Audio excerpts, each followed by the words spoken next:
जय हिंद दोस्तों। Top 50 study YouTube channel में मैं अमित शास्त्री आप सभी का स्वागत करता हूं। दोस्तों लेकर के आ गए हैं संस्कृत का एक बहुत ही महत्वपूर्ण वीडियो, जिसमें आपको 30 प्रश्न में से देखते हैं आपकी कितनी तैयारी संस्कृत की है। इस वीडियो को देख करके आपको लग जाएगा, क्योंकि पेपर में से ही हमने बिल्कुल प्रश्न उठाए हैं। ऐसे ही प्रश्न आपके टेट एग्जाम में पूछे जाएंगे। तो अब आप देख लीजिए कि जब पेपर देने बैठेंगे तो 30 में से आपके कितने नंबर आते हैं। चलिए आप भी उत्तर बताना, हम भी उत्तर बताएंगे। पहले भी ऐसे वीडियो लाए हैं, आप चैनल की प्लेलिस्ट में जा कर के जो संस्कृत व्याकरण टेस्ट है वो देख सकते हैं। व्याकरण पूरी ट्रिक के साथ पढ़ाई है, उसको भी देख सकते हैं। तो चलिए शुरुआत करते हैं दोस्तों, तैयार हो जाइए। तल्लया का संधि विग्रह है। तल्लया का संधि विग्रह क्या हो जाएगा, जल्दी से कमेंट कर दें। तो तल्लया में आपको बता दें कि यहाँ पर व्यंजन संधि है। हमने संधि पूरी ट्रिक से पढ़ाई है, प्लेलिस्ट में जाके देख सकते हैं। क्यों है, क्योंकि इसका संधि विक्षित हो जाएगा तत् धन लया, प्लस के इस तरफ ता हलंत है, मतलब व्यंजन है, और लया ता का हो जाएगा ला, तो इससे मिलकर के बन जाएगा तल्लया। ये जो प्रश्न है कई बार पूछा गया है, वेरी वेरी आईएमपी। नमः, स्वस्ति, स्वाहा, स्वधा, अलम और बसठ, इन शब्दों के योग में कौन सी विभक्ति होती है? जल्दी से बता दें। नमः, स्वस्ति, स्वाहा, स्वधा, अलम, बसठ, इनके योग में कौन सी विभक्ति होती है?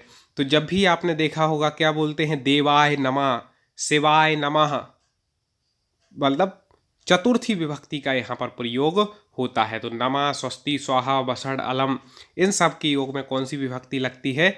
चतुर्थी। से महावीराय नमः, ऐसे हर भगवान के साथ क्या लगती है? चतुर्थी का प्रयोग होता है नमः के साथ। आगे देखते हैं, अनुनासिक वर्णों का उच्चारण होता है। अनुनासिक वर्णों का उच्चारण स्थान क्या है, इससे संबंधित ये प्रश्न है।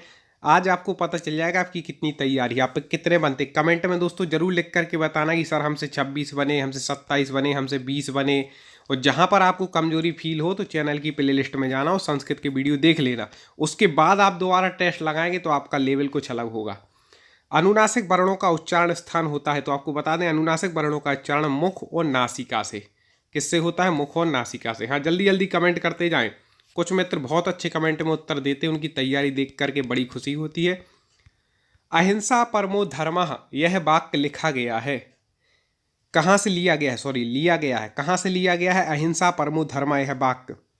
हाँ जी, कौन पहले कमेंट में उत्तर बताता है सही? हाँ बिल्कुल, जल्दी से बता दीजिए। तो यह वाक्य जो है वह लिया गया है महाभारत से। कहाँ से लिया गया है? महाभारत से यह वाक्य लिया गया है। और वास्तव में ये बिल्कुल सत्य है कि जहाँ पर अहिंसा है, करुणा, दया है, वही परम धर्म है। इसके अलावा हिंसा में कोई धर्म नहीं है। स्त्रीलिंग मातृ शब्द का द्वितीय विभक्ति बहुवचन रूप है।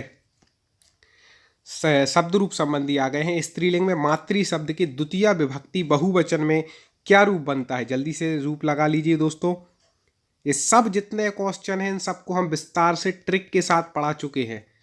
आप तो वैसे तो आप हमारे सब्सक्राइबर होंगे ही, उम्मीद है, क्योंकि आप यदि संस्कृत की तैयारी कर रहे हो तो हमारे चैनल तो आपको बेस्ट लगेगा, क्योंकि इतनी मेहनत करके हम आप तक वीडियो लाते हैं।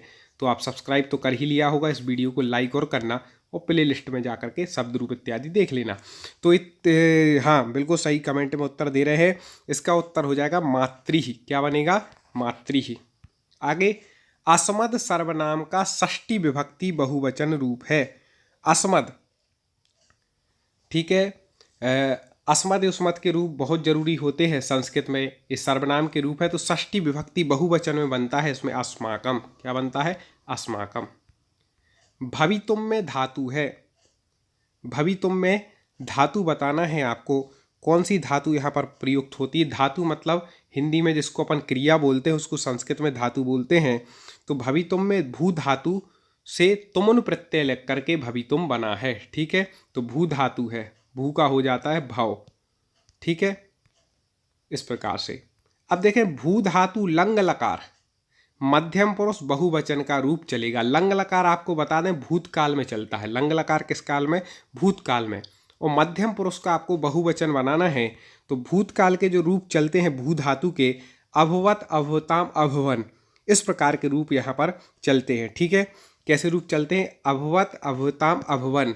ठीक है, अभवा, अभवतम, फिर मध्यम पुरुष बहुवचन में बनेगा अभवत, तो ये बन जाएगा। ठीक है, ठीक है। अभवत, अभवताम, अभवन, अभवा, अभवतम, अभवत, अभम, अभाव, अभवाम। इस प्रकार से इसके रूप चलते हैं, आप तो याद कर लेना। दा धातु लट लकार प्रथम पुरुष बहुवचन का रूप होगा। अब दा धातु का लट लकार वर्तमान काल में प्रयुक्त होता है प्रथम पुरुष बहुवचन, ठीक है, तो आसानी से इसका आप बता सकते हैं। तो इसका हो जाएगा ददती, ठीक है।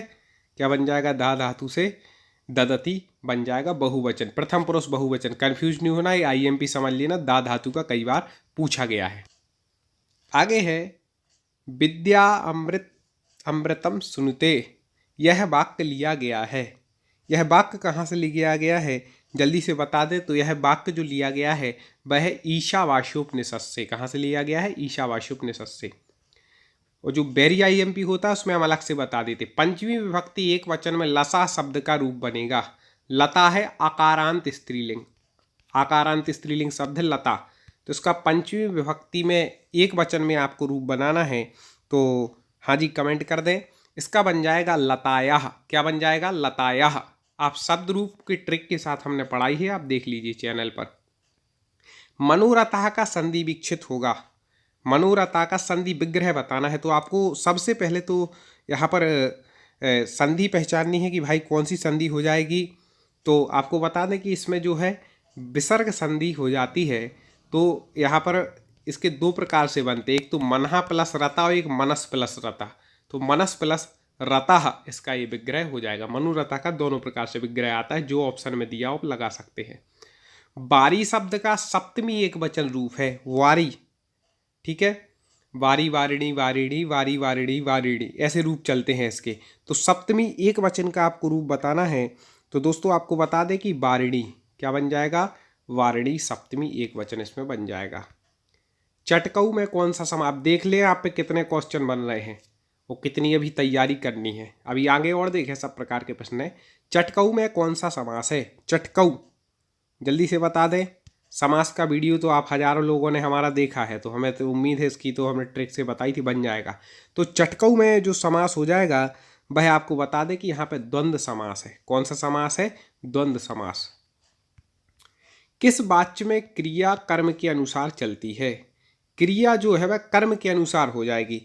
किस वाच्य में हो जाएगी, मतलब यहाँ पर कर्म की प्रधानता बता रहे हैं, तो भाई कौन सा वाच्य वह हो जाएगा? वह कर्मवाच्य हो जाएगा। जहाँ पर कर्म की प्रधानता हो, कर्मवाच्य कर्ता की प्रधानता हो, कर्तृवाच्य, और जहाँ पर ना कर्ता की प्रधानता हो ना कर्म की प्रधानता हो, वहाँ पर भाववाच्य होता है। इस प्रकार से तीनों वाच्य है। तो यहाँ साफ साफ कह रहे हैं कि जहाँ कर्म के अनुसार क्रिया चल रही, मतलब कर्म यहाँ पर बड़ा है, उसके अनुसार क्रिया हो रही, इसलिए कर्मवाच्य। यदि यहाँ प्रश्न आ जाता कि जहाँ पर कर्ता के अनुसार क्रिया हो तो कर्तृवाच्य हो जाता है। ऐसे प्रतिदिन पद में कौन सा समास है?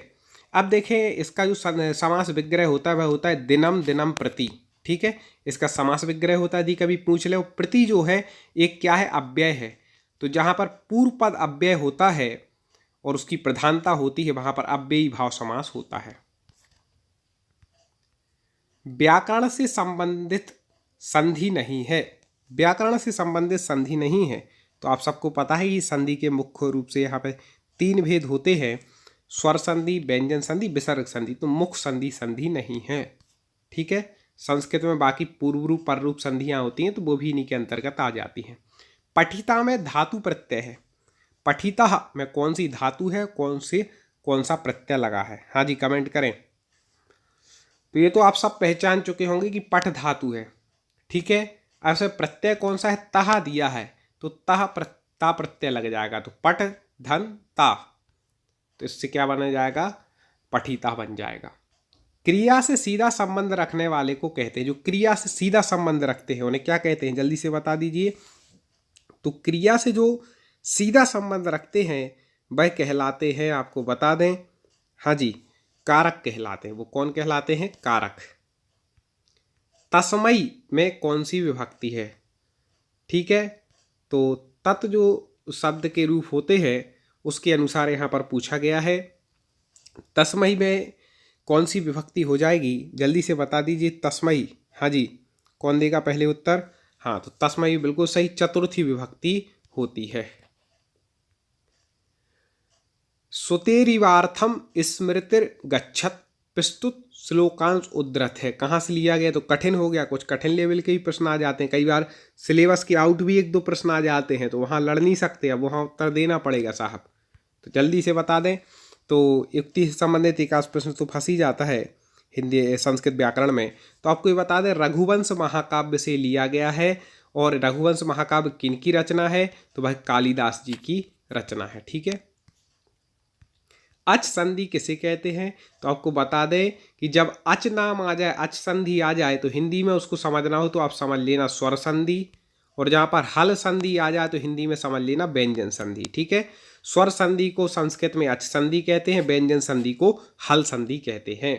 तो अब कह रहे हैं अच संधि किसे कहते हैं? तो आपको अपने आप उत्तर मिल गया कि स्वर संधि को। हल किसे कहते हैं? व्यंजन को। ऐसे आगे देखें, बहुत महत्वपूर्ण प्रश्न आ रहा है, चोर भयम में समास है। तो आपको बता दें, चोरात भयम है, आपको ये पंचमी विभक्ति का सबसे फेमस उदाहरण है। ठीक है। चोर भयम, इसका विच्छेद करेंगे तो हो जाता है चोरात भयम। अब पंचमी आ गया तो पंचमी तत्पुरुष यहाँ पर हो जाएगा, तत्पुरुष हो जाएगा, और विस्तार से पूछा जाएगा तो पंचमी तत्पुरुष हो जाएगा। दोस्तों लाइक कर दें जरूर यदि प्रश्न अच्छे लग रहे हो तो। आगे, कौन सा वाक्य शुद्ध है? अभी वाक्य शुद्धि अनुवाद से संबंधित प्रश्न है, तो कौन सा वाक्य शुद्ध है जल्दी से बता दें। तो इनमें से जो वाक्य यहाँ पर दिए हैं इनमें हो जाएगा मह्यम ना रोचते मोदकम। चतुर्थी विभक्ति आती है, रुच्यार्थक जो धातुएं होती हैं उसमें, तो मह्यम क्या हो जाएगा? चतुर्थी। तो मह्यम ना रोचते मोदकम, मुझे लड्डू अच्छे नहीं लगते हैं। ठीक है। इस प्रकार से यहाँ पर हो जाएगा। अश्वात रामः आपतत, इस वाक्य में आए अश्वात पद में कौन सी विभक्ति है? जल्दी से बता दें। अश्वात रामः आपतत, इसमें जो अश्वात शब्द आया इसमें कौन सी विभक्ति है? तो इसमें जो विभक्ति है वह हो जाएगी पंचमी, क्योंकि पद अलग होने के अर्थ में हो रहा है आपतत अश्व से, और ता भी है, तो जैसे होता है ना रामात। ठीक है। राम शब्द के हमने शब्द रूप पढ़ा है ना, तो ऐसे ही हो जाएगा अश्व के अश्वात, ऐसा बन जाएगा पंचमी एक वचन में। उपगंगम में समास है। समास तो बहुत अच्छे ट्रिक के साथ पढ़ाया है, प्ले लिस्ट है ना जो हमारी संस्कृत व्याकरण ट्रिक, उसमें सबसे पहला वीडियो यही है, देख लीजिएगा जरूर से, रिकमेंड कर रहा हूँ मैं। उपगंगम मतलब गंगायाः समीपम। ठीक है। इसका क्या हो जाएगा? विच्छेद हो जाएगा, गंगायाः समीपम। अब उप क्या है? एक अव्यय है, तो पूर्व पद जहाँ पर अव्यय होता है वहाँ पर कौन सा समास होता है? जल्दी से अब आप ही लोग लगा लीजिए, कौन सा होता है? अव्ययी भाव समास होता है। ठीक है।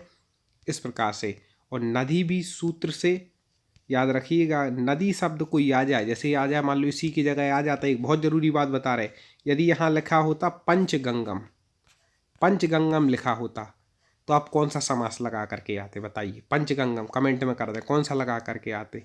अधिकतर मित्र जिनने अच्छे से नहीं पढ़ा वो इसमें दिगु समास लगाते, वो देखते भाई कि यहाँ पर पंच लिखा है 5, पहला पद क्या है? संख्यावाची है, तो दिगु नहीं भैया, ये गलती मत करना। जब भी नदी शब्द, गंगा यमुना इत्यादि नदी शब्द आ जाए तो वहाँ पर हमेशा अव्ययी भाव समास हो जाएगा, चाहे द्वि यमुनम लिखा हो, चाहे पंचगंगम लिखा हो, कुछ भी लिखा हो, यदि नदी से संबंधित है तो अव्ययी भाव समास ही आता है। नदी भी इसका सूत्र है, याद रखिएगा।